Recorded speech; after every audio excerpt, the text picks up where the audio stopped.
Humans are weird. Hey! I shout across the road at the tight cluster of my coworkers, brilliant and reflective in their high-vis vests. 3 university graduates kneel on the roadside, uniforms crisp and heads bent seriously over very important work. They are communing with nature at the same time that they summon the combined power of the space and information ages. Thus do they gather scientific data points that will flow together with thousands of others in a river of information that may well alter the course of nations. Very important work. I can tell the watching tourists are duly impressed by how they stand in hushed attention. My coworkers look up at my shout, crisply professional, instantly alert to any critical information I might add to the situation. "You all look like Technicolor prairie dogs!" I shout loud enough for the tourists to hear. Instantly, and as one, they straighten their backs and stick out their front teeth. Their hands come up like little paws in front of their yellow and orange chests, and their heads swivel to catch sight of imaginary predators, faces tense with comical alertness. The tourists howl with laughter, and I drive away my work done. Very important work indeed. Humans are weird. Coffee. "Greetings and salutations, friend Dodge!" Quilkich called out as 6 of his legs scampered over the main countertop of the cafeteria. Survey Corps Ranger Mac Dodge turned to look at him, and Quilkich clutched his tablet to his abdomen tightly. He was no expert in human physiology, but friend Dodge did not look good. The skin under his twin eyes was sagging in a way that would indicate the terminal stage of a rather horrific infection in one of Quilkich's people. The broad span of friend Dodge's shoulders slumped several degrees down from the usual square he held them in. This made climbing his back to perch on them rather awkward. Quilkich did not know the proper protocol for asking humans to square their shoulders. Furthermore, friend Dodge's mouth was twisted into that odd expression. Humans' creepily flexible mandible coverings were so hard to read. Was it a grimace? "Friend Dodge!" Quilkich called out in shock. "Are you capable of keeping your eyes open?" Even a new-molted fellow like Quilkich knew that humans needed to keep the fleshy coverings on their eyes closed for a good portion of their rest cycles. At the moment, friend Dodge's were barely half open and twitching spasmodically. "Hey, quick!" friend Dodge slurred out, his cavernous mouth opening in a great gasp to draw in air. "Mostly, I guess." Quilkich tried to make sense of this as he approached the human and kept pace with him. "Are you ill, friend Dodge?" Quilkich asked as they reached the section of the cafeteria bar dedicated to the human's heated drinks. "Ill?" friend Dodge replied. "Nah, just up too late last night. Didn't get to bed till a dark 30. Quilkich paused and tapped his hindmost leg thoughtfully against the countertop. "I am not familiar with that temporal designation, friend Dodge," he finally confessed. The noise friend Dodge made was indistinct and not followed by any clarification, so Quilkich watched patiently as the human chose his drink elements and prepared them. "Interesting," Quilkich commented as friend Dodge began sipping out of the cup of steaming water with a happy sigh. "The symptoms of sleep deprivation are fading." "Good old yellow bag tea," friend Dodge explained, holding out the cup. "My favorite poison." "I have heard that statement before," Quilkich observed. "However, forgive me, but I must doubt that what you are consuming is actually poison." "It's a figure of speech," friend Dodge said with a chuckle. "Just means that the item in question is my preferred stimulant." He paused and tilted his head to the side. "But it is used for depressants, too." "I see," Quilkich said, rapidly taking notes on his tablet. "Oh, good heavens! How do you drink that swill?" A third voice cut into the conversation as another human approached. Quilkich glanced up in surprise as the second human brushed past on his way to the food counter, not stopping for an answer to his question. Friend Dodge only grunted at the other human and resumed drinking his tea. "He does not share your opinion of the quality of this beverage," Quilkich observed. "Sure he does," friend Mac said with a grin. "The stuff is swill." "But you just said it was the best," Quilkich protested in confusion. "Nope," friend Dodge said, shaking his head. "I said that I liked it, not that it was good. There's a difference there." Quilkich stared blankly at friend Dodge, hoping that the human would at least try to explain that bit of nonsense, but friend Dodge only finished his tea and left with a cheery wave. Quilkich watched him go and slowly entered his observations into his tablet. Odd. Odd indeed. Humans are weird, cold footsies. Bright points of light burned down out of a cloudless sky. The stars were only faintly obscured by the light of two small moons.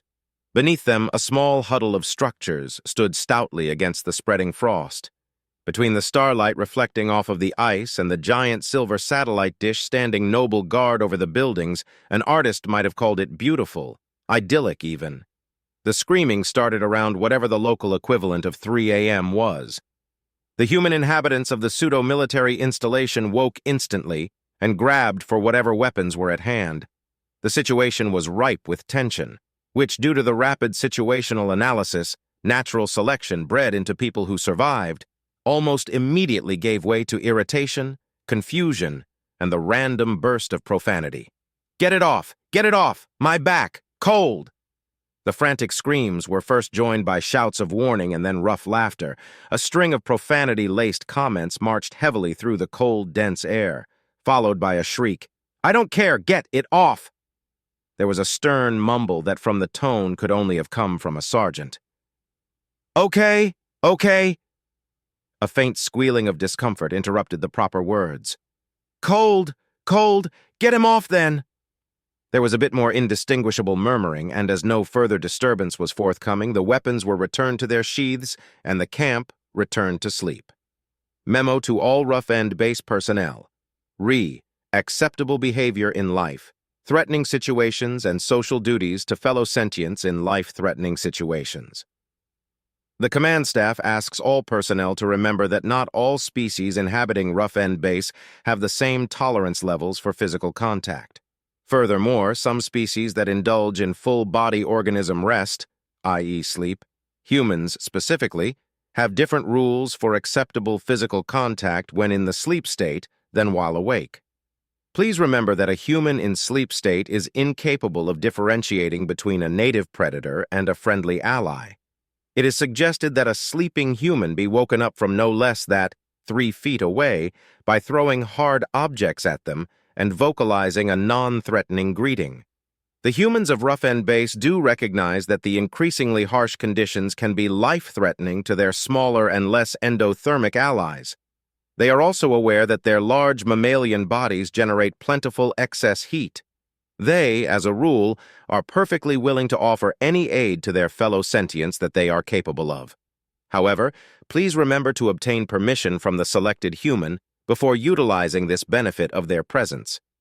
A human who is woken from the sleep state by a gazillion tiny freezing pseudopods crawling up my bare back is prone to make loud, disruptive noises, attempt to remove the unidentified object from his/her back, and leap wildly around the sleeping space without care for who or what they might step on. This can lead to disruption of sleep for others in sleep state, injuries to both the human and whomever is attached to their back, and significant mental trauma for all participants. If one finds that one must obtain warmth immediately to sustain one's continued existence, and the proper permission cannot be obtained, it is suggested that one holds on tight. Humans are weird. Warm spot. The main community hall at Rough End Base was never really clean or orderly. The attempt to provide furniture fit to the needs of roughly a dozen species had been successful from a practical point of view. The various relaxing devices that surrounded the one long couch provided texture and density comforting to the respective bodies that they had been designed for. But a general ignorance of color theory and the cluttered appearance made the space look more like a disordered maintenance hangar than a lounge of any sort. Though the various lounging humans and ungulates didn't seem to mind as they read, ate, or napped. The breadbox-sized aliens that looked more or less a cross between a wet mop and a loaf of bread were perhaps the main frequenters of the community hall. They were a very social species and enjoyed interspecies interactions even more than humans. They also found the frigid, arid nature of the desert base fatal for extended periods, making evening strolls inadvisable. So it was no surprise to Dr. Sharon when 3 of them approached him with their gripping appendages raised in greeting. He set his book aside and smiled widely at them, showing his less-than-perfect teeth. "Hey there, my moppy friends, what gives?" he greeted them. He had long ago given up on identifying individuals among the earth-toned ungulates, and thankfully they didn't seem to mind. "Greetings, Dr. Sharon," the one at the front of the three said, its soft, mouthless voice seeming to come from the center of the mass of drooping appendages. There was a strange sound outside the rear safety exit. Dr. Sharon nodded and closed his book. "And you wanted the big, bad human to go take a look-see?" he said. "Sure thing, probably a rock rat. I'll go chase it off." He got up off the couch and ambled across the large room. He passed the storage lockers that lined the walls and ducked under the low, for a human, emergency exit at the rear. Even in the airlock chamber it was chilly, and Sharon shuddered as he stepped out the final door into the bitter desert night. He glanced around but didn't see any fist-sized arthropods. He shrugged and went back inside. "They must have run off," Dr. Sharon called out as he came back to his seat on the couch. "I didn't see any—" He stopped talking and narrowed his eyes. He glanced around the community room. It looked like every undulate in the place was now grouped on the couch, their appendages pulled tight and pressing against one another. The mass was grouped where he had been sitting. Some clung to the back of the couch. Some were sitting primly on the seat. Some of these were tucked against the armrest. Some clung to where his legs had rested. In fact, they almost formed a near-perfect map of where his body heat would have warmed the cushions. "You heard a noise outside," he said. "That we did," one of the ungulates said cheerfully. A gripping appendage raised out of the mass and gestured to the spot beside them. "Thank you for reassuring us. Please sit back down." "Sure," Dr. Sharon snorted and shook his head.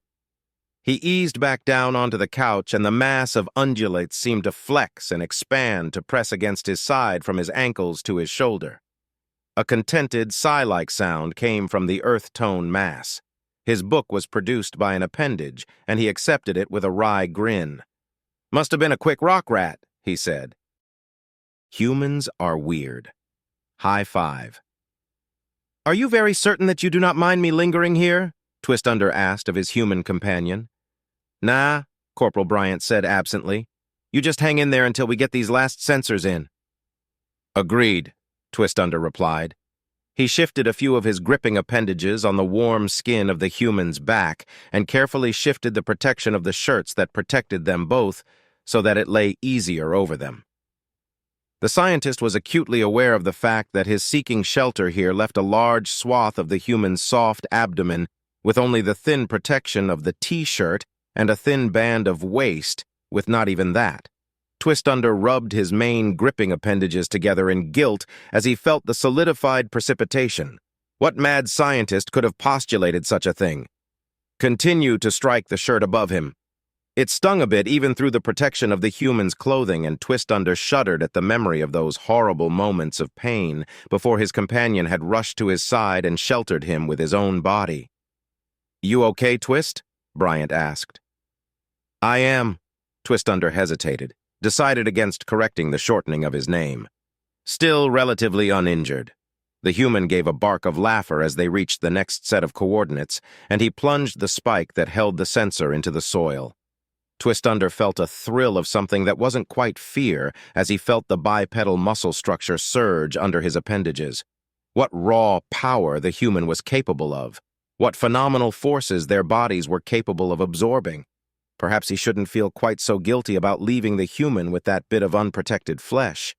It was clear that even the tall, energy-expensive bipedal form functioned to protect Bryant from the precipitation, as the small spheres struck his helmet and shoulders, then bounced away from the unprotected area. "2 more left," Bryant said, and Twistunder could have sworn that there was joy and anticipation in the human's voice. "You are excited because we are near the end of our task and the safety of our base?" Twistunder asked. There was a pause, presumably because the human was accelerating his velocity. What did they call that type of movement? Running? "Yeah, I guess," Bryant finally confirmed. They fell back into silence, and Twistunder focused on attempting to read the confusing mix of chemical signals the human was sending out. This was a rare opportunity to study the humans up close, and Twistunder planned to make use of it despite his still lingering terror. Off to the east, the sky flashed with light that reached his photoreceptors even under the protection of the shirts, and shortly after that, a horrific rolling roar passed over them. Twistunder fought down an undignified squeak of fear. Shortly thereafter, Bryant plunged the next-to-last probe into the ground and laughed. Twistunder was suddenly struck by the idea that Bryant himself was a part of the storm. The power, the careless violence, the rolling noise, all was reflected in the sky and the surging body beneath the undulate's appendages. "One more!" Bryant called out. "And this last stretch is the shortest one." Bryant accelerated and thrust the last spike into the ground. Freed of that last weight that had been pulling at his arms, the human altered his direction, and they began to fly over the ground. Twistunder became aware of some rising sound, something like a rivulet of water falling into the shoal from a prominence, but loud and terrifying.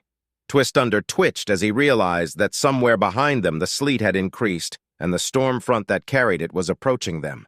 Before the undulate could ponder that much, Bryant gathered his muscles under him and simply leap over the protective barriers that surrounded the base. "Oh, security will not be pleased," Twistunder gasped. Bryant laughed and charged the front doors of the base. They opened for him and they passed through.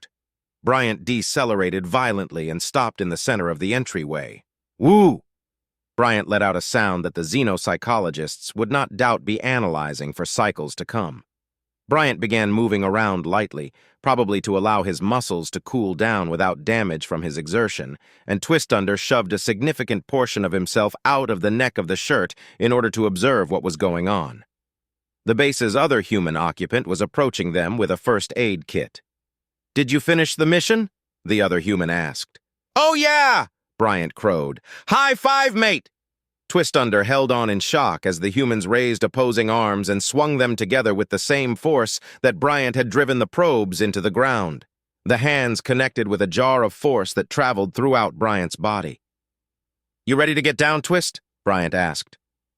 "Quite ready," Twistunder said meekly. The undulate climbed down the human's legs and slipped away to his quarters. He mulled over the idea of formally comparing the human behavior to a sort of benevolent atmospheric storm, a mad, benevolent atmospheric storm.